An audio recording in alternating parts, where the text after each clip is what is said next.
Assalamualaikum warahmatullahi wabarakatuh. Perkenalkan saya Hoirina Azahra sebagai perwakilan kelompok yang akan mewawancarai Miss Nana. Saya di sini sudah bersama Miss Ratna dari SDN Pahlawan yang akan bersedia untuk diwawancara ya, Miss ya. Iya, baik. Miss, perkenalkan terlebih dahulu. Baik, perkenalkan nama saya Ratna Amalia, bisa dipanggil Ibu Ratna. Di sini insya Allah saya akan menjadi narasumber dari pertanyaan mahasiswa UGJ, Ibu Koi. Pertanyaan pertama ya Ibu ya. Ya, baik. Yang pertama, apa tujuan pembelajaran Ibu di sekolah? Baik, tujuan pembelajaran saya di sini yang pertama, membantu siswa mencapai kompetensi yang sesuai dengan kurikulum seperti kemampuan berpikir kritis, kolaborasi, dan penguasaan materi. Kemudian posisi kemampuan peserta didik, yaitu peserta didik berada pada berbagai tingkat penguasaan. Ya. Kemudian pertanyaan berikutnya ya Ibu, bagaimana posisi kemampuan peserta didik dari tujuan pembelajaran tersebut? Baik, posisi kemampuan peserta didik berada pada berbagai tingkat penguasaan. Perlu dilakukan asesmen awal untuk mengetahui kemampuan mereka. Oke. Nah, mengapa tujuan pembelajarannya seperti itu? Ya, karena tujuan pembelajaran ditetapkan untuk mendukung perkembangan siswa sesuai kebutuhan abad 21, kurikulum, dan karakter individu. Kemudian Ibu bisa menentukan unjuk kerja dari keenam unjuk kerja tersebut. Unjuk kinerjanya salah satu contohnya saja, yaitu menyelesaikan soal aplikasi di dunia nyata atau problem solving. Oke. Lalu pertanyaan selanjutnya, apa kriteria yang akan dinilai untuk dipahami? Baik, yang pertama pemahaman konsep, ketepatan solusi, kreativitas dalam menjawab, kemampuan menjelaskan jawaban, dan kerjasama jika dalam kelompok. Pertanyaan bagian berikutnya, bagaimana caranya mengunggah pemikiran untuk melibatkan semua peserta didik dalam ide-ide besar dan melakukan unjuk kinerja? Baik, caranya adalah dengan memberikan kesempatan untuk berpartisipasi aktif, mendengarkan ide-ide mereka, serta memberi tantangan yang relevan agar mereka merasa dihargai dan termotivasi untuk berkontribusi. Situasi apa saja nih yang dapat melibatkan peserta didik untuk membuat ide-ide besar secara menarik, konkret, dan sangat penting? Situasi yang dapat melibatkan peserta didik antara lain proyek kolaboratif, diskusi isu sosial atau lingkungan, pemecahan masalah kreatif, pengalaman langsung melalui kegiatan lapangan, dan keterlibatan dalam pengambilan keputusan kelas. Oke, bagaimana pendekatan penyampaian materi tersebut sehingga menghasilkan minat dan keingintahuan mereka terhadap materi? Ya, pendekatan yang efektif adalah dengan membuat materi yang relevan, menyajikan dengan cara yang menarik, menghubungkan dengan kehidupan sehari-hari, dan melibatkan peserta didik dalam diskusi atau aktivitas praktis. Nah, kemudian peluang macam apa yang bisa menopang minat belajar, terutama ketika keadaan pembelajaran terasa sulit, Bu? Baik, peluang yang bisa menopang minat pelajar antara lain memberikan dukungan pribadi, memberikan tantangan yang sesuai kemampuan peserta didik, menggunakan metode pembelajaran yang variatif, serta menciptakan lingkungan yang positif dan menyenangkan. Oke, selanjutnya apa nih hambatan yang menimbulkan kecilnya pengambilan resiko, kemudian rendahnya imajinasi, dan kurang beraninya untuk mempertanyakan dan ketidakmampuan memutuskan? Oke, sebenarnya lebih pada tantangan sih ya. Baik, adapun hambatan-hambatannya ya bisa disebabkan oleh rasa takut gagal, kurangnya dukungan atau kepercayaan diri, keterbatasan dalam berpikir kritis, serta lingkungan yang tidak mendukung kebebasan berpendapat atau bereksperimen.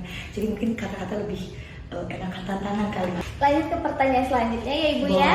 Bagaimana caranya peserta didik akan terlibat dalam mengeksplorasi ide-ide besar dan pertanyaan penting? Nih, yang pertama, berikan pertanyaan terbuka yang relevan dengan kehidupan mereka.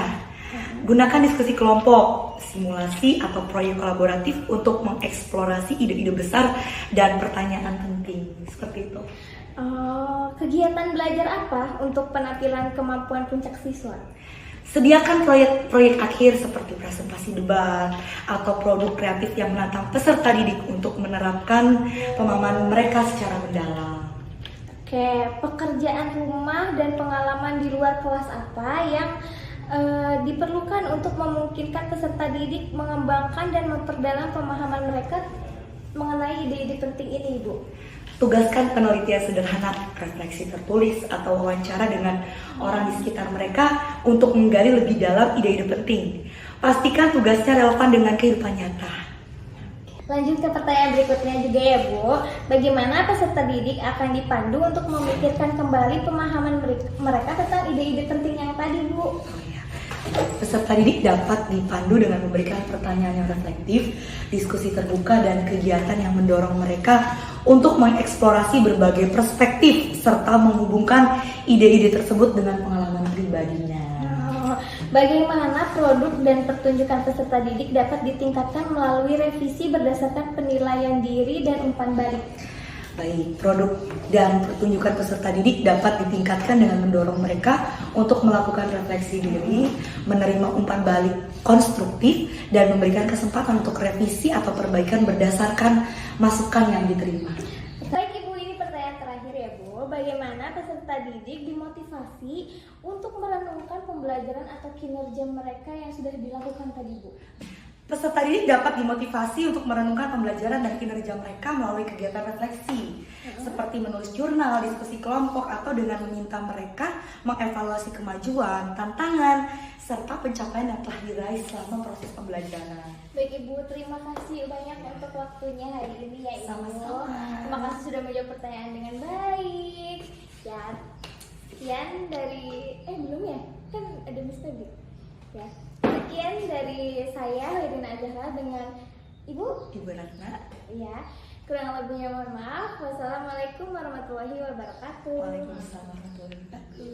Assalamualaikum warahmatullahi wabarakatuh. Kembali lagi bersama saya Hoirina Azahra sebagai perwakilan mahasiswa PPL UGJ yang akan mewawancarai Ibu siapa sekarang? Ibu Febri. Oke, Ibu perkenalkan terlebih dahulu. Ya, perkenalkan, nama saya Ibu Febrianti Nusapura. Saya mengampu kelas 1A. Langsung saja Ibu ke pertanyaan pertama. Bagaimana caranya peserta didik dibimbing dalam penilaian diri, evaluasi diri, dan penyesuaian diri? Mungkin untuk membimbing penilaian diri, kita biasanya menggunakan rubrik penilaian yang jelas. Nah, kemudian bagaimana peserta didik akan terlibat dalam evaluasi diri akhir untuk mengidentifikasi diri, menetapkan tujuan masa depan, dan memiliki semangat belajar? Untuk tadi pertanyaan yang tadi, mengidentifikasi diri dengan menggunakan teknik refleksi biasanya. Oke. Kemudian bagaimana peserta didik akan dibantu untuk melihat dari apa yang telah mereka pelajari dan apa yang membutuhkan untuk penyempurnaan lebih lanjut. Nah, kita biasanya memberikan kesempatan untuk mencatat kemajuan dirinya gitu. Lanjut ke pertanyaan bagian berikutnya. Bagaimana mengakomodasi berbagai kebutuhan perkembangan, gaya belajar, pengetahuan sebelumnya, dan minat peserta didik sambil tetap menjaga arah pembelajaran agar sesuai dengan tujuan, tidak melenceng? Yang pertama mungkin paham dulu ya kebutuhan gaya belajar peserta didiknya bagaimana, kemudian bentuk diferensiasi dalam pembelajaran, membangun koneksi dengan pembelajaran sebelumnya. Oke, nah bagaimana juga nih cara menyesuaikan rencana pembelajaran apabila ada perubahan kondisi untuk memaksimalkan keterlibatan dan efektivitas pembelajaran?